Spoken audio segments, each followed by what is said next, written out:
Hi எல்லாரும் எப்படி இருக்கீங்க? நம்ம எல்லாருக்குமே பிடிச்ச பால்கோவா, பால் பவுடர், பால் எதுவுமே சேர்த்தாம ரொம்ப ஈஸியாக கொஞ்சம் வித்தியாசமான முறையில் செய்ய போகிறோம். இது செய்கிறதுக்கு ஒரு 5லேருந்து 7 நிமிஷம் இருந்தால் போதும். டக்குன்னு செய்யக்கூடிய ஸ்வீட்.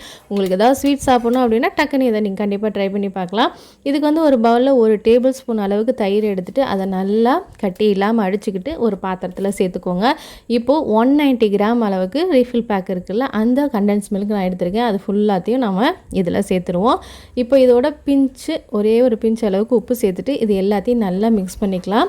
இது நல்லா மிக்ஸ் பண்ணோடனே பார்த்திங்கன்னா நல்லா தண்ணி மாதிரி வரும். இப்போ ஃபஸ்ட்டு நல்லா இது கைவிடாமல் இந்த மாதிரி மிக்ஸ் பண்ணிக்கோங்க. பாருங்கள், பார்க்கும் போதே வந்து நம்மளுக்கு இந்த மாதிரி லிக்விடாக தண்ணி மாதிரி இருக்குது. இப்போ இந்த மாதிரி ஆனதுக்கப்புறமா நம்ம இதை எடுத்து அப்படியே அடுப்பில் வச்சிட வேண்டியதாக. அடுப்பை வந்து மீடியம் ஃப்ளேமில் வச்சுட்டு நல்லா கிளறிக்கிட்டே இருங்க. செய்யறதுக்கு பார்த்திங்கன்னா உங்களுக்கு கண்டிப்பாக மேக்ஸிமம் 7 நிமிஷம் தான் ஆகும். ஃப்ளேம் மட்டும் நல்லா மீடியம் ஃப்ளேம்லேயே வச்சுட்டு நல்லா கிளறிக்கிட்டே இருக்கேன். ஹை ஃப்ளேமில் வச்சிடக்கூடாது. பாருங்கள், ஒரு 2 நிமிஷத்துலேயே கொஞ்சம் கொஞ்சமாக கட்டியாக ஆரம்பிச்சிரும்.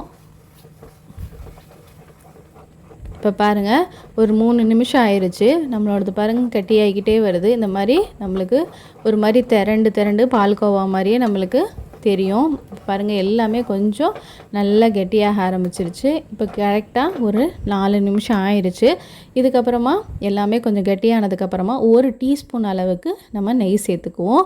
இப்போ நெய் சேர்த்ததுக்கப்புறமா இது அதே மாதிரியே மீடியம் ஃப்ளேமில் 1 நிமிஷம் நல்லா கிளறிட்டே இருந்தோம்னா போதும். அப்படியே சட்டியில் ஒட்டாமல் நல்லா இந்த மாதிரி திரண்டு வரும். சப்போஸ் உங்களுக்கு நெய் போட்டதுக்கப்புறமும் சட்டியில் ஒட்டுது அப்படின்னா சில சமயம் நெய் பத்தாமல் இருக்கும். அதனால் இன்னும் 1 டீஸ்பூன் மட்டும் சேர்த்து பாருங்கள். இந்த மாதிரி நல்லா சட்டியில் ஒட்டாமல் நல்லா திரண்டு வந்துடும். அவ்வளோதான், நம்மளுக்கு சூப்பராக பால்கோவா ரெடி ஆகிடுச்சு. ரொம்ப நேரம் இதை வந்து அடுப்பில் வச்சு கிளறிட்டே இருக்க வேணாம். ரொம்ப நேரம் கிளறினீங்கன்னா உங்களுக்கு சாக்லேட் மாதிரி சூயி ஆயிரும், அதாவது நல்லா மென்று சாப்பிட்ற மாதிரி ஆயிரும். அதனால் கொஞ்சம் நேரம் மட்டும் கிளறிட்டு நல்லா எல்லாம் ஒன்றா திரண்டு வந்தவொடனே இதை அடுப்புலேருந்து இறக்கி சர்வ் பண்ண வேண்டியதாக. உங்களுக்கு நட்ஸ் வேணும்னா மேலே தூவி இதை சர்வ் பண்ணி பாருங்கள். நம்மளுக்கு இப்போது நான் எடுத்து காமிக்கிறேன். அழகாக கையில் ஒட்டாமல் திரண்டு வரும். நம்மளுக்கு உள்ளேயும் பார்த்திங்கன்னா பால்கோவா மாதிரி நல்லா நெருன்னு இருக்கும். சூப்பராகவும் இருக்கும், டேஸ்ட்டாகவும் இருக்கும். ஆனால் ரொம்ப நேரம் மட்டும் அடுப்பில் வச்சிடாதீங்க. இது ஒரு மாதிரி சூயியாக ஆரம்பிச்சிடும்.